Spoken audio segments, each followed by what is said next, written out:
Kaixo, Kristo Kabin naiz, eta ongietorria ematen dizuet gure telesaiora mundu batentzako ikuspegi ezberdinak. Eta gaur, Slow City edo hiri geldoak deituriko mugimendu kontrakulturalei buruz hitz egingo dugu. Gaur egungo mundu kaotiko honetan gero eta azkarragoa gertatzen da bizimodua. Halere, gizarremanak pobretuz omen doaz. Eta erosotasunaren mesedetan, eskura ematen diguten hori onartu ohi dugu sarri. Bestelako alternatibarik badauen arren. Horren adibidea, gero eta arrakastan handiagoa duen fast food janari azkarra delakoa da. Presaka bizitzeak, presaka jatea eskatzen baitu.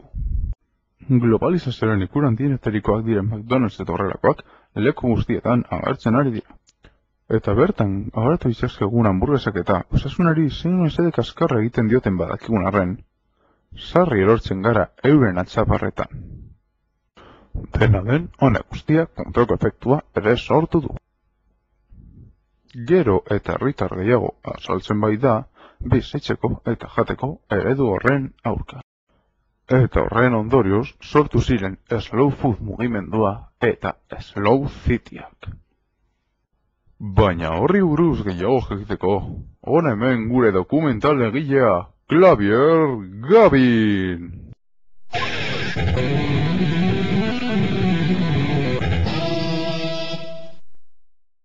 Kaixo, Xavier Gabin naiz eta ongietorria bat dizuet nire dokumentala talera. Slow Cityen mugimendua slow foodaren ondorio sortu zen eta bizimodu lasaia bultzatzen du. Mugimendu kontrakultural honek bizimodu azkarra, bizimodu txarra dela eta bizimodu lasaia, bizimodu ona dela aldarrikatzen du. Eta mugimendu hau slow foodetik sortu zenez, horri buruz hitz egiten hasiko naiz, sartu bideoa!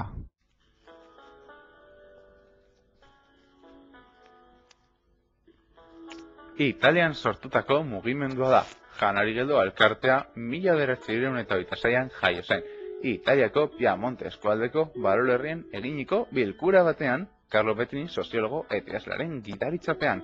Gaur egun, 5 kontinenteetako 80.000 lagunek osatzen dute elkartea, gehienak italiarrak. Egoitza nagusia Italian du, Bra herrian.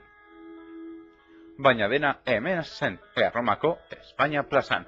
McDonald's bat ireki zutenean, orduan Carlo Petrini haserretu eta zen gelditu jatetzea itxi zuten arte. Slow foodaren ideia, janaria, era naturalean eta lasaiasko prestatzean du helburu. Hortik, Slow Cityen ideia sortu zen, bizimodu lasai eta naturala helburu duena. Eta azkenik, Slow Lifearen ideia sortu zen, kontrakultura mugimendua bera. Kontrakultura honen helburua, janari bizkorraren basio homogenizatzailari erantzutea da. Mugimenduaren jarraitzaileek diotenez, eurek ekogastronomia bultzatzen dute. Etika eta plazerra elkartzen saiatzen omen dira. Zapoeran istasuna defendatzen dute, elikagai ekologikoak, nekazaritza txikia, abeltzaintza eta arrantza eredu jasangarriak, lekuan lekuko produktuak ekoiztea eta bar. Janari geldoa mugimenduaren sustatzaileek otordez haratako doazen hainbat ekimen bultzatu dituzte. Horietako bat, Slow City edo hiri geldoak delakoa.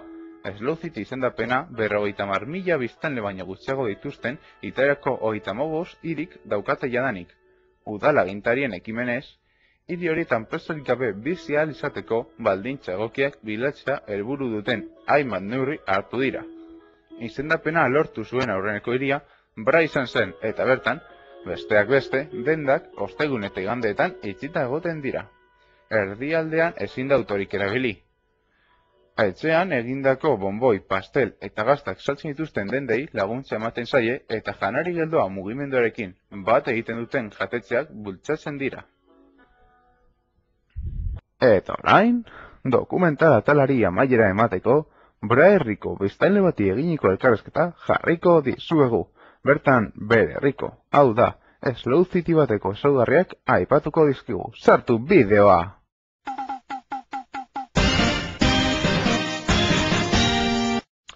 Kaixo, Files Right Nice, eta, bueno, Slow Cityen ezaugarri buruz hitz egingo dut.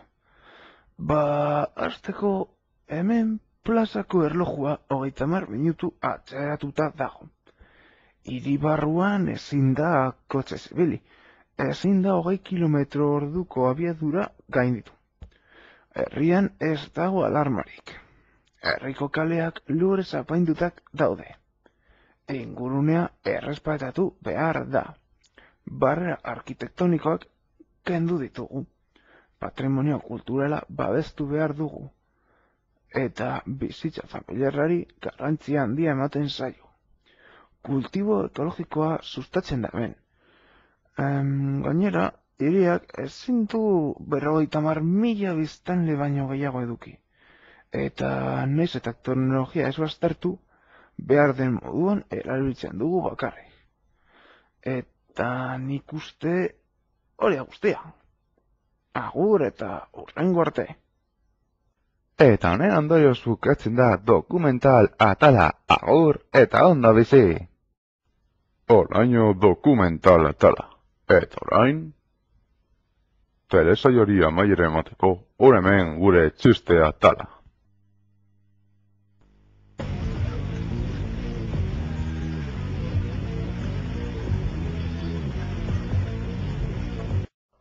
Kaixo, beran kesten duzue eta hau nire txiste atala da.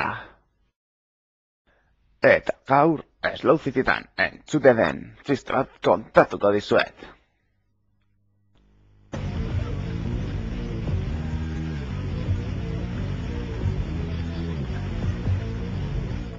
Txistea onena dio. Bazen behin barraskilo bat eta ortokat. Eta tupust egin zuten. Bamba!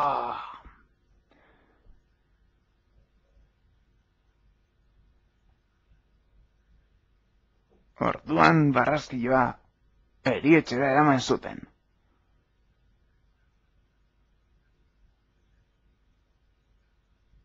Eta bertan medikoa galdetu zion.